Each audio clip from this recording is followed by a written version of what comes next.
আসসালামু আলাইকুম ওয়া রাহমাতুল্লাহি ওয়া বারাকাতুহু। দার্জিলিং ভ্রমণের এই পর্বে আপনাদেরকে নিয়ে বিকেলের পূর্ব মুহূর্তে একটু আমি ঘুরে বেড়িয়ে দেখাতে চাই। আমি আসলে অজানা পথে রওনা দিয়েছি, তেমন একটা পরিচয় হয়তো দিতে পারবো না, যেহেতু অচেনা জায়গা। তারপরও বলি, আমি যে রোড ধরে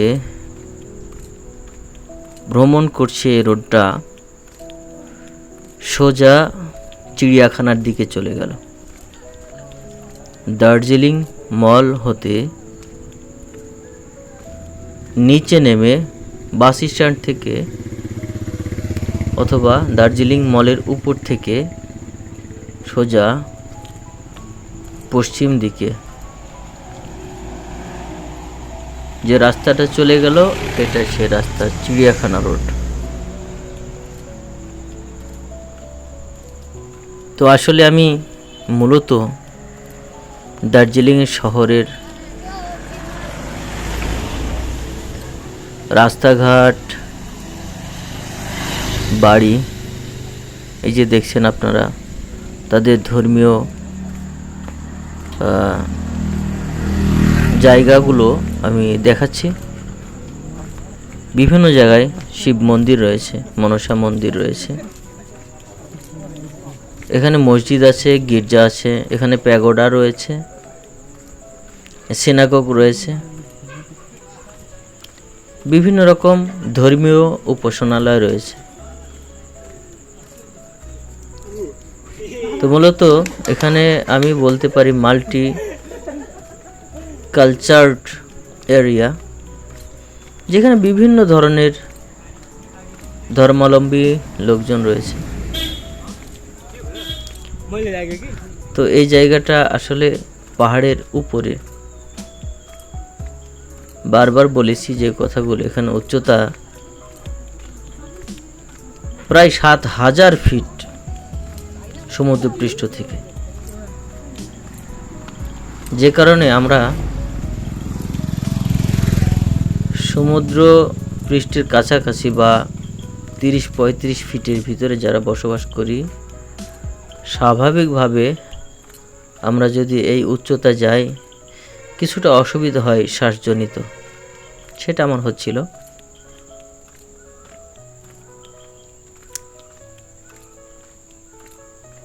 তো এই জন্যে কিছুটা ক্লান্তিবোধ লাগছিল। এই যে মেঘ, আসলে দূরে যে গাছগুলো রয়েছে, এই যে মেঘ, এক ধরনের লম্ব গাছ, যেটা আমি বইতে পড়েছি, বিভিন্ন রকম ডকুমেন্টারিতে দেখেছি, যেটাকে বলা হয় পাইন গাছ।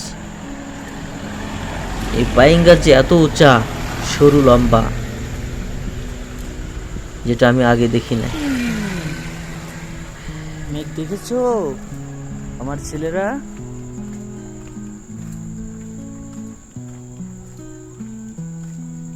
এই জন্যে দার্জিলিং এর অপরূপ সৌন্দর্য যদি দেখতে হয়, আস্তে আস্তে আমাদের মেঘমালা দেখতে হয়,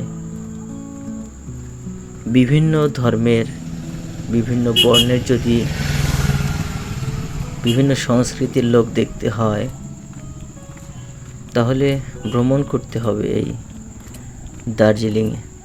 আপনারা দেখছেন এই যে মেঘগুলো আমাদেরকে ছুঁয়ে চলে যাচ্ছে, একটা ঠান্ডা অনুভূতি। এটা যদি পেতে হয় আপনাদেরকে অবশ্যই আসতে হবে এই দার্জিলিংয়ে।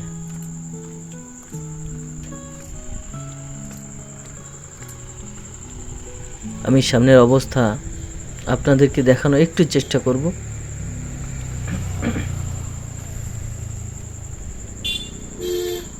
পাহাড়ের গা বেয়ে সামনের পাহাড় কিছু যে গ্রামগুলো রয়েছে, এখন পুরোটা গ্রাম মেঘে আচ্ছন্ন হয়ে গেছে, প্রথমে এসে বৃষ্টি পেয়েছি, পাহাড়ে যে বৃষ্টি কেমন হয়, কুয়াশার কেমন মতো লাগে মেঘ সেগুলো ভেসে দেখলাম। আসছে। এগুলো পাইন গাছ। এবং পাইন গাছগুলোর বয়স কত আমি জানি না। তো এই পাইন গাছগুলো পাহাড়কে আরো সৌন্দর্য বর্ধন করেছে। তো এরকম সৌন্দর্য দেখতে দেখতে আমি এগিয়ে চলেছি, কোথায় কোন দিকে জানি না। যেদিকে তাকায় শুধু পাহাড়ের সৌন্দর্য, বিভিন্ন রকম বিল্ডিংয়ের সমারোহ, অনেক অচেনা মানুষের মুখ। এখানে রোমাঞ্চকর অভিজ্ঞতা, যেগুলো হয়তো আমি আপনাদেরকে বলে বোঝাতে পারবো না। কেউ বাংলা বুঝে তো কেউ বুঝে না, কেউ বাংলায় কথা বললে হিন্দিতে উত্তর দেয়, কেউ নেপালি ভাষায় কথা বলে। এটা অন্যরকম একটা সৌন্দর্য।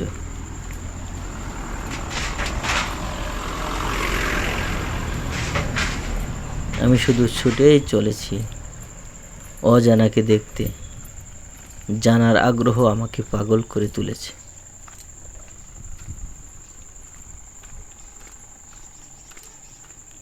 আপনাদেরকেও সাথে নিয়ে এই জন্যে আমার এই প্রচেষ্টা।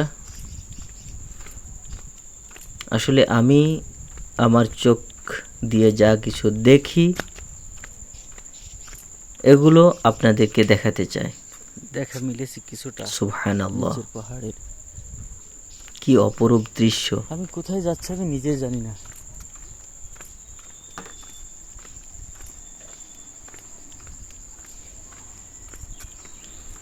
দূরে পাহাড়ের গায়ে মেঘ জমে আছে।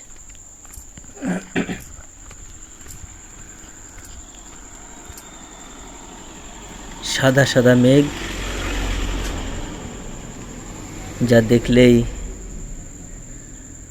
মনটা আকৃষ্ট হয়ে যায়।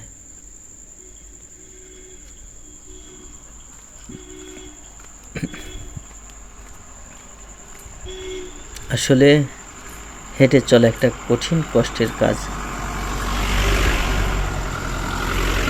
আমার পাগুলো ব্যথায় টনটন করছে, তারপরও আমি হেঁটে চলেছি। আপনাদেরকে একটু দেখাতে চাই, এই যে সামনে বহুদূর শুধু মেঘ আর মেঘ, গ্রামের কোনো চিহ্ন দেখা যাচ্ছে না। আমি যে জায়গায় আছি এখান থেকে পাহাড় নিচে আরও আছে, নিচে শহর আছে, কিন্তু আমি যেখানে আছি আরও উপরেও আছে, মাঝামাঝি পর্যায়ে আছি। একটু দেখায় আপনাদের।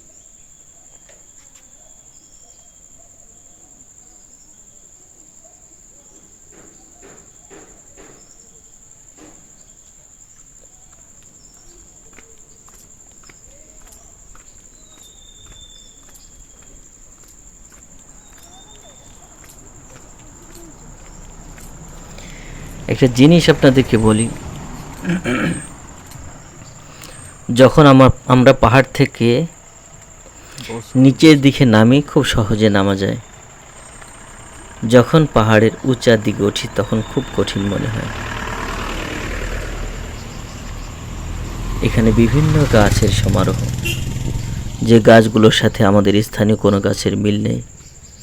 এগুলো মোটা মোটা যে গাছগুলো দেখছেন এগুলো পাইন গাছ।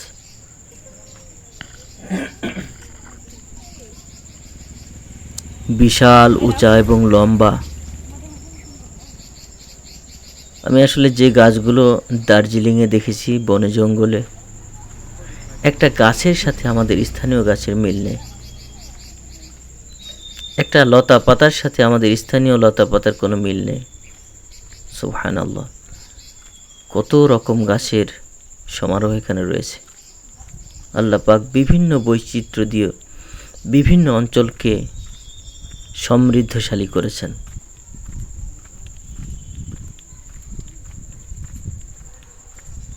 এই যে ছোট ছোট ঝোপঝাড়গুলো, এগুলো আমি নাম জানি না, আর কয়েকটা এখানে পাখি আমি বা দেখলাম আমরা যেগুলো কত ডাক ছোট ইতিপূর্বে আমি শুনিনি, এবং পাখিগুলো দুনিয়াটা না। আমি দেখিও নি। আমি পাখিগুলো ভিডিওতে না দেখাতে পারলেও আমি এর ডাক আপনাদেরকে শোনানোর চেষ্টা করব ইনশাআল্লাহ।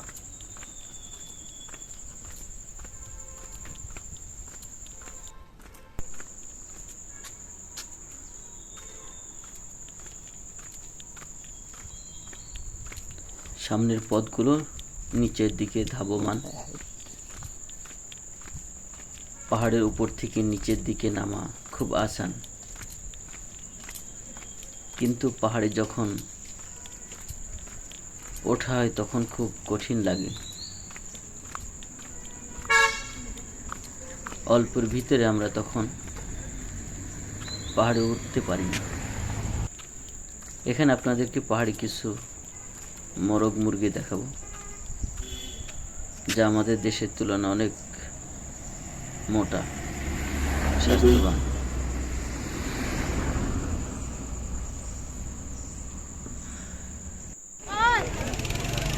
তো দেখতে দেখতে আমরা এমন একটা জায়গায় এসে পৌঁছেছি যেখান থেকে সাদা সাদা মেঘ আমাদেরকে অভ্যর্থনা জানাচ্ছে যে দার্জিলিংয়ে আসার কারণে আপনাদেরকে সাদা ফুলের শুভেচ্ছা। বিশেষ করে আপনারা যে জায়গাটা দেখতে পাচ্ছেন, আমি এই জায়গাটা গিয়েছি, আর এখান থেকে ওই জায়গাটার আমি সৌন্দর্যে মুগ্ধ হয়েছি, যার কারণে এটা ডিসাইড করে নিয়েছি আমি পরবর্তীতে ওই জায়গায় যাব। দুই গাছের মাঝখান থেকে যে ছোট্ট একটা সাদা মতো চিহ্ন দেখা যাচ্ছে, এইখানে আমি প্রেমে পড়ে গিয়েছি, যার কারণে অনেক কষ্ট হওয়ার সত্ত্বেও আমি ওখানে গিয়েছি। মানুষের অনেক মস্করার সাথে চলাচল করে। তো আমি একটা কথা আপনাদেরকে বলতে চাই, আমি অনেক গাছগাছালি দেখলাম যেটা আমাদের অঞ্চলের সাথে একটাও সামঞ্জস্যপূর্ণ নয়। এখানকার ম্যাক্সিমাম গাছগাছালি আমি চিনি না, এমনকি ঘাস লতা গুল্ম এগুলো আমার পূর্বে দেখেছি বলে মনে কোথায় হয় না। যাচ্ছি আমরা জানি না, তবে যাচ্ছি। এবং যে গাছগুলো যে এখানে যাই কেউ মানা করার কেউ নেই। সাইপ্রাস, পাইন গাছ এবং নাম না জানা অসংখ্য গাছগাছালি, এই গাছগাছালি আমাদের অঞ্চলে আমি দেখিনি। এবং আমাদের অঞ্চলে যে গাছগাছালিগুলো পাওয়া যায়, এই গাছগাছালিগুলো আমি ওই অঞ্চলে দেখিনি। তাহলে শুধুমাত্র 1000 কিলোমিটারের ভিতরে যে পরিবর্তন, তাহলে পৃথিবীর অন্যান্য নামতেই প্রান্ত আছি, নামতেই আছি, নামতেই আছি। কত পরিবর্তন আল্লাহ পাক রেখেছে।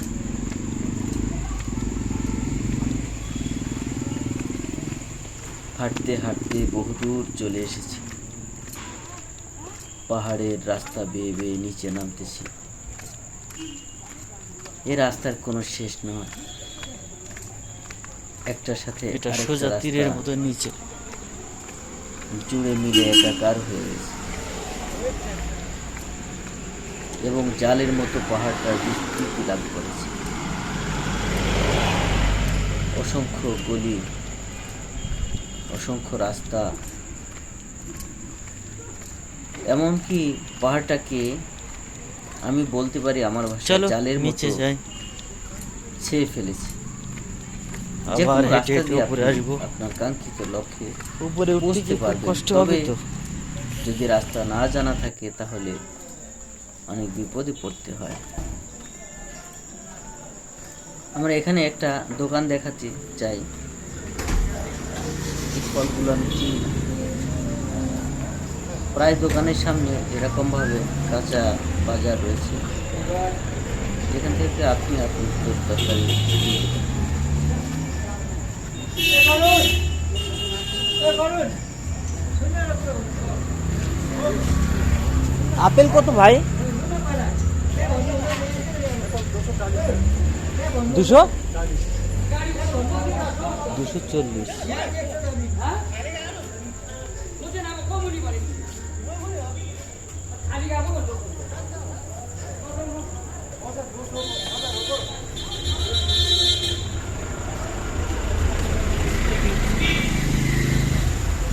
এখানে বিশেষ করে পেয়ারা জাতীয় একটা ফল, এটা আমি ইতিপূর্বে দেখিনি, অনেক কাটা রয়েছে,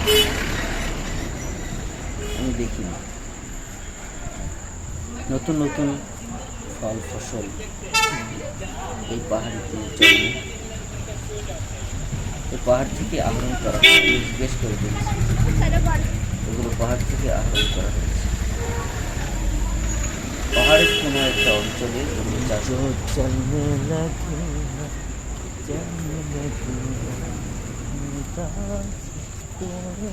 আরেকটা কথা, পাহাড়ের এই দার্জিলিংয়ের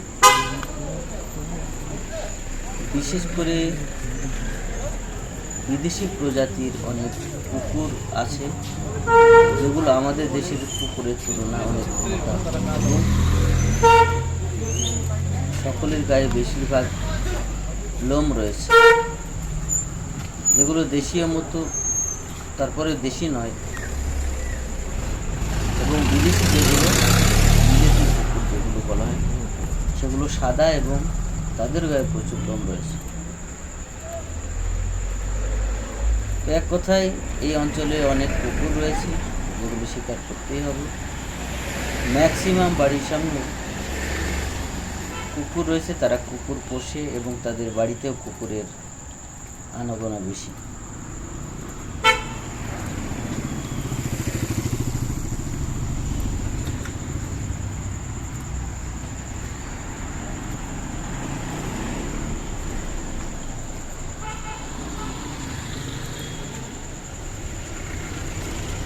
আমরা দার্জিলিংয়ের মল রোড থেকে উত্তর পশ্চিম সাইডে চলেছি এবং এখান থেকে আমি দক্ষিণ সাইডটা দেখাতে চাই।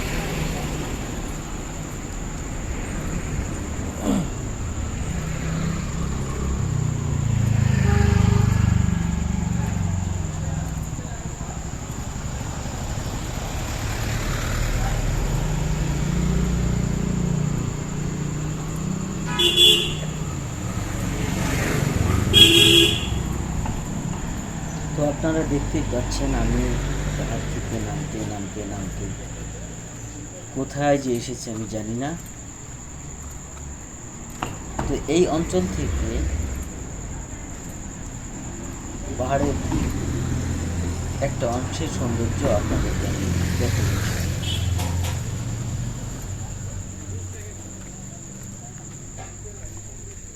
একটা ছোট একটা গলি পেলাম, এখান থেকে পাহাড়টা দেখানো যায় কিনা, এই জন্য এখান থেকে আমি চেষ্টা করতেছি। সামনে শুধু সাদা শুভ্র মেঘ এবং মেঘের ফাঁক গলে আমি দক্ষিণের যে পাহাড়টা এটা আমি দেখতে পাচ্ছি। আমি এখান থেকে ডিসাইড করেছিলাম যে আমি দার্জিলিংয়ের ওই অঞ্চলটাতে যাব। পরের দিন আমি গিয়েছি অবশ্যই, কিন্তু অনেক কষ্ট হয়েছে। সেই ভিডিওটা অবশ্যই আমি পরবর্তীতে আপলোড দেব। ওই অঞ্চল থেকে এই অঞ্চলটা দেখতে কেমন দেখা যায় সেটা আমি ইনশাআল্লাহ দেখাবো।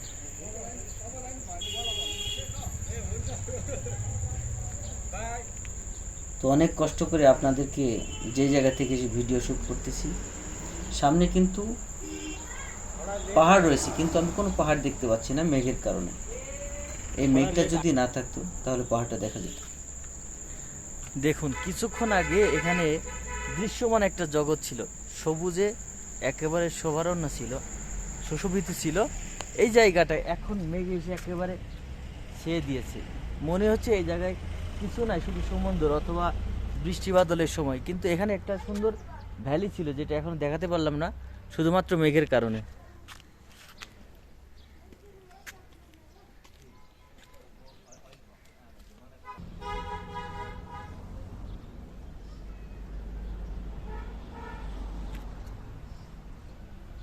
এই যে ঠান্ডা ঠান্ডা মেঘ আমার হাতে, ঠান্ডা ঠান্ডা মেঘ আমার হাতে লাগছে।